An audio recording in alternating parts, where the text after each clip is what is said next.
Stay tuned for updated real news. Hello, Anka Daily News viewers. I hope you're all well and having a healthy day. As Anka Daily News team, we continue to bring you our valuable viewers the most up-to-date and important developments regarding the Russia-Ukraine war. So today we will report on an impressive and strategic operation carried out by the Ukrainian armed forces on the front line. And there is a very remarkable situation at this stage of the war. And it seems that the Russian armed forces have significantly increased their offensive capabilities. At first glance, this might seem like a negative development for Ukraine. However, this is not exactly the case, because despite the increased capacity of the Russian armed forces, the Ukrainian armed forces are still carrying out highly effective attacks.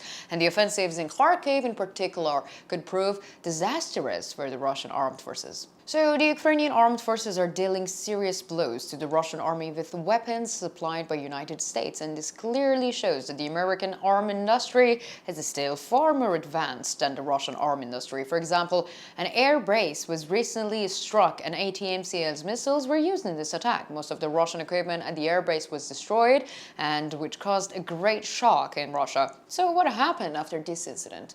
What are the developments? Let's examine them together. And before moving on to our report, I would like to make a small reminder. As Anka Daily News team, we strive to bring you the latest developments regarding the Russia-Ukraine war. So don't you forget to subscribe to our channel and turn on notifications so that you don't miss our daily reports and explanations. You know that I also read all of your comments on our videos. Please continue to share your ideas about our content in the comments and tell us in the comments what content you would like to see on Anka Daily News channel. Let's start if you're ready. Anka Daily News reports. So the ongoing war between Russia and Ukraine has become a conflict that has attracted attention on the world stage, and many interesting events have taken place. Also, many Russian analysts claim that there are no serious problems in the course of the war. The reality does not match these claims. Russia's leader Vladimir Putin and his supporters are using all means to hide the great difficulties and losses that the Russian armed forces are facing. However, the losses suffered by the Russian army have indeed become unavoidable. Most of the measures taken are insufficient, and the effects of the war are becoming more and more evident every day. Casualties are, of course, normal in war, but this is not only a question of military losses, but also of a psychological warfare and propaganda warfare. For years, Vladimir Putin and his supporters have claimed both domestically and internationally that the Russian armed forces are an invincible force. Especially at the beginning of the war, Putin and his team claimed that the Russian armed forces would soon capture Kiev and dominate the historic Slavic capital. However, contrary to these claims, Ukraine and its armed forces survived the initial shock of the war and managed to push back the Russian army to a great extent. This resistance, which began with the defense of Kiev, continues today and dealing heavy blows to the Russian armed forces. One of the most important elements of the resistance of the Ukrainian armed forces have been the support provided by the West. Thanks to this support provided by the Western countries, the Ukrainian armed forces have gained a significant superiority over the Russian army. In Ukraine, as an heir to the Soviet Union, was equipped with a large part of its military equipment from the Soviet era. However, modern weapons provided by the West were far more advanced and effective than Soviet and the Russian weapons, and this contributed to a more intense and effective resistance by the Ukrainian armed forces. So the Russian armed forces, as you know, launched a major offensive against Kharkiv. However, at the beginning of this offensive, Russian commanders did not take into account one fact. The defense capacity of the Russian armed forces was very low. Ignoring this impact, an important fact, the Russian army opened a new front and suffered a major blow.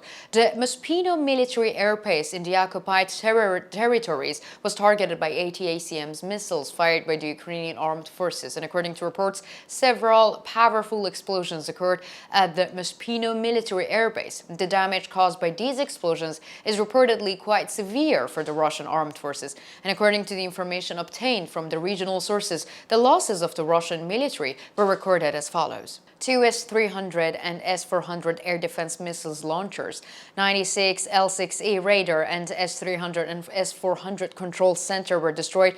1 S-300 and S-400 missiles launchers was also damaged. damaged. So this attack by the Ukrainian armed forces on the Maspino military airbase with 5 ATACMS missiles is reportedly considered a serious loss, and the base is located in the strategically important area. The Donetsk region has been under occupation by the Russian armed forces for many years, and the Russian Federation had supported separatist groups there before the occupation. So after the occupation, the attempt at assimilating Ukrainians in the region. So, however, these assimilation efforts failed, and the Russian administration claimed that the Russian armed forces were here for security purposes. However, the security was not provided, and the Ukrainian armed forces are counting their offensives to retake their own territory. This shows that the Russian armed forces are incapable of defending these territories. So the weaknesses of the Russian air defense systems is becoming more and more evident every day, and the Ukrainian armed forces are constantly overcoming the Russian air defense.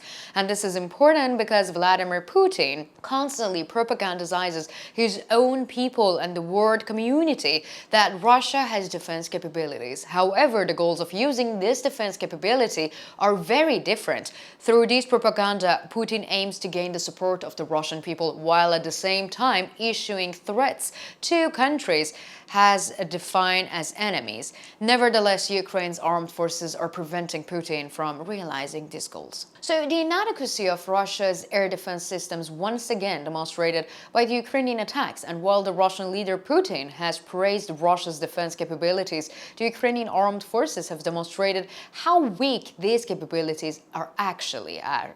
They are. So Putin constantly resorts to propaganda to win the support of the Russian people, and this propaganda emphasizes Russia's ability to defend itself. However, the successful offensive of the Ukrainian armed forces is preventing Putin from realizing these goals. But I want to know, how do you think? How do the attacks by the Ukrainian armed forces with ATACMS missiles affect Russia's military strategy? And does Ukraine have the capacity to launch more ATACMS missiles strikes? And to what extent could these strikes challenge Russia's defenses? Where are the strategic targets where ATACM strikes would be the most effective? And how should Russia develop its air defense strategies to counter Ukraine's ATACM strikes? How might Vladimir Putin respond to the demands for an end to the war, and what would be the impact in the Russian people? Let me know in the comments, because you know that I read and I care a lot about all of your comments.